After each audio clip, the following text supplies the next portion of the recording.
இந்த கேது ஆற்றல் படைத்தவன் இருக்கான் பார்த்தீங்களா? இதுல வந்து ஒரு சின்ன ஒரு விஷயம் இருக்கு. ம். அவங்க வந்து பலாயிரம் லட்சக்கணக்கான பேர ராகுவாக்குவாங்க. ம். ஆனா அவங்க கேதுவாவே இருப்பாங்க.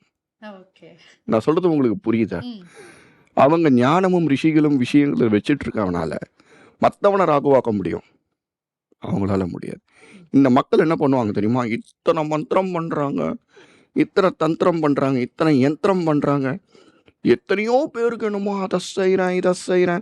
ம். ஹாரோஸ்கோப்ல இத பார்க்குறாரு, ஞானத்துல பார்க்குறாங்க, பிரசனத்துல பார்க்குறாங்கங்கிறாங்க. ஆனா அவங்களால ஒண்ணுமே செய்ய முடியலையே. செய்ய முடியாது.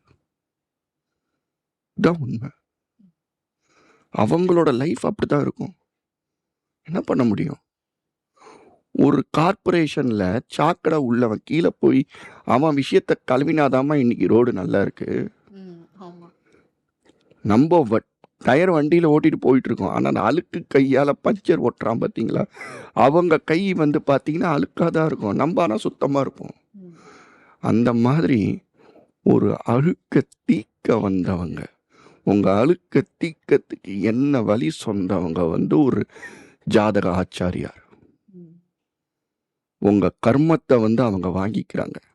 அந்த மரியாதை ஃபர்ஸ்ட்டு அவங்களுக்கு வச்சுட்டோம்னா, உங்களோட விஷயங்கள் எல்லாமே கிளியர் ஆகும். ம். அவங்களுக்கு எதுவுமே நடக்கவும் நடக்காது. ஆனா உங்கள கிளியர் பண்றதுக்கு அவங்களுக்கு எல்லா சக்தியும் உண்டு.